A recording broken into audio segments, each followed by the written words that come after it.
Congratulations. Thank you.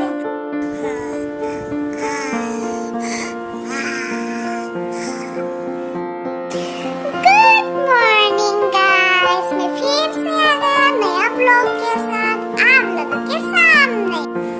खुलुमबाय।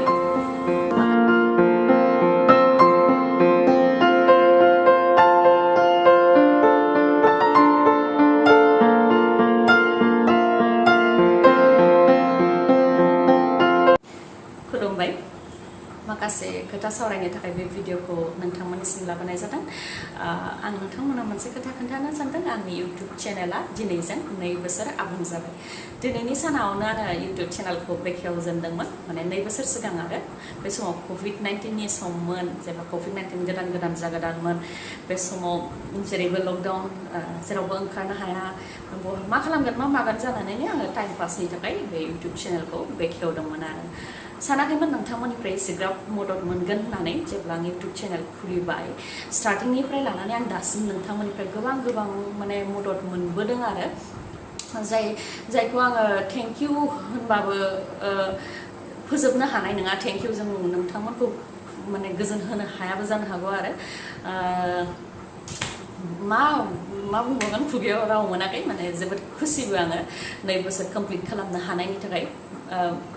मालाबा समाव सानदोंमोन आरो बिनिफ्राय इउटुब चेनेलखौनो खालामला नामा मावला नामा, बेफोरबायदि गोबां टाइमबो फैदों, माने सिटुवेसन फैदों आंनि लाइफआव। अब्लाबो नोंथांमोना जेरैबायदि आंखौ सापर्ट होदों, जेरैबायदि नोंथांमोना आंखौ एनकारेज थुलुंगा होदों, बिनि थाखाय आङो फैफिनथारनांगौ जानानै फैदों। जेरै प्रेगनेन्सिनि टाइमावबो बेबायदि जादोंमोन, आं हानाय नंला साननानै सानबायमोन आरो। ओमफ्राय जिहेतु नोंथांमोना ओरैबायदि मदद होबोदों आंखौ सिगांनिफ्रायनो, आंहाबो मोनसे रेसपन्सिबिलिटिस दङ नोंथांमोनखौ फिन होफिननाय, मदद होफिननाय। बे हिसाबै आङो भिडिअ खालामला सानदोंमोनबाबो फिन आं भिडिअ लानानै फैफिनदों। दासिमबो एसेग्राब सिगांनि बायदि जायाखै। सिगांनिजों दानिजों कम्पेरिजन खालामनो हाया। सिगांनिया जाहैबाय जों हाजबेन्ड वाइफल'मोन, दा आरो बेबि फैबाय, बेबिनोबो टाइम होनांगौ जानानै फैयो। ओंखायनो दा निउज हगारनायनि टाइमा आप्स एन्ड डाउन जादों। मालाबा टाइम मथे होनो हायाखै, हायाखैयानो टाइम मथे होनो नाजासेयावबो हायाखै। बे अब्लाबो आङो नाजागासिनो टाइमाव होनो। माबोरैबा आं टाइमाव होफिननो हागोन, जेनेबा 7थाफोरनि सिगां बा 7थासिमाव आं माबोरै होनो हागोन बेखौ आं नाजाबाय थायो। खिन्थु खेबफ्रोमबो आं फेल जागासिनो। बे माबा नङा माबा मोनसे जानानै होबाय थायो आरो अब्लाबो आङो नाजालांबाय थागोन। आङो जेसेबां हायो एसेबां थाबनो भिडिअखौ एंगारनो, आरो जाहाथे नोंथांमोना थाबनो खौरांखौ मोननो हायो। दा आङो दिनै 2 बोसोर कमप्लिट जानायाव नोंथांमोनखौ आंनि गोसो गोरबोनिफ्रायथ' आं साबायखर जासिहरखाबाय आरो मा रावजों आं नोंथांमोनखौ साबायखर हरबावनो, बेयाव आंनाव रावानो गैला। आं आरो बांद्राय बुंनोबो रोङा।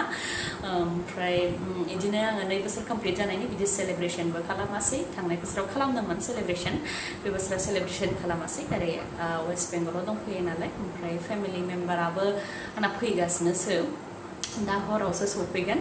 ओमफ्राय बिसोर फैनायनि सिगां जास्ट ओरैनो केकल' हानोसै सानदों आं। बिसोर फैबा नायनोसै सेलेब्रेसन माबायदि खालामनाय जायो। बिसोरनाबो बारा टाइम गैया होनदों, फैनानै थांफिनगोन आरो दसे उनावनो। बुंनांगौ बारा गैला, ओरैनो जास्ट आं केकल' हानोसै, नोंथांमोना नायलांबानो जाबाय। बिदि आं सेलेब्रेसन जेबो बिदि सेलेब्रेसन गैया, बिदि डेक'रेसन गैया, जास्ट सिम्पोल ओरैनो गोसोखौ गोजोन होनो थाखायल' केक हानायजोंनो गोसोखौ गोजोननानै लानोसै आरो नोंथांमोना नायलांबानो जाबाय। Trishan जानो केक हानोसै जा, फैदो Trishan।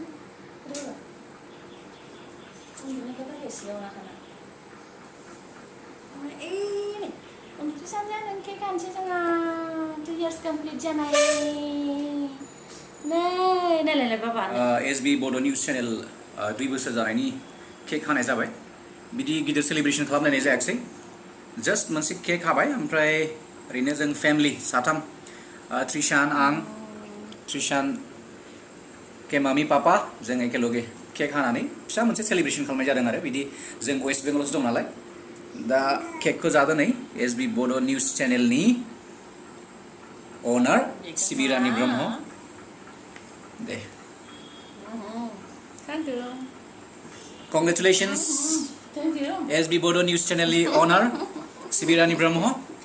खानायाव नांसिनो खानायाव नांबाय दिनै 2 years कमप्लिट जानायाव आंनि साइडनिफ्राय बेनो मेनि कंग्रेचुलेसन्स एसबी बड' निउज चेनेल आरो 2 years कमप्लिट जानायाव बयबो रायजो राजाफोरनिसिम साबायखर बावनाय थाबाय आरो आसा खालामो बेबायदिनो उननि समावबो सापर्ट आरो एनकारेजमेन्ट होलांबाय थागोन थेंक इउ माखासे भिउवारफोरा त्रिशाननि भिडिअ नायनो लुबैनायलाय त्रिशानजों टाइम स्पेन्ड खालामनाय माखासे मोमेन्टफोरखौ दिन्थिनाय जाबाय बे चेनेलाव अरायनि थाखाय गोसोखांथि जानानै थाथोंसै गुड मॉर्निंग गाइस मैं फिर से आ गया नया ब्लॉग के साथ आप लोगों के सामने सभी दर्शकों मेरे चैनल में आप लोग का स्वागत है मेरा नाम त्रिशान है और मैं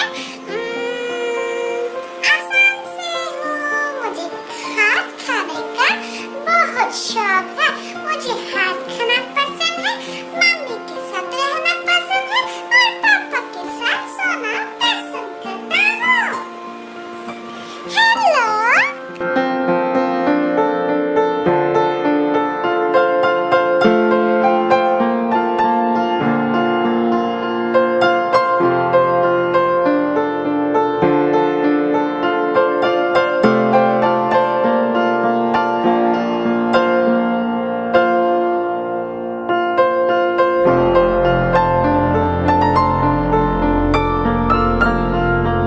आज संडे है आज आप लोगों को मैं कुछ दिखाना चाहता हूँ पता है मैं क्या दिखाना चाहता हूँ तो आइए मेरे साथ ये देखो मेरा फ्रूट्स ये मेरे भैया खुशाल दीपंकर और तुलना दीदी ने गिफ्ट दिया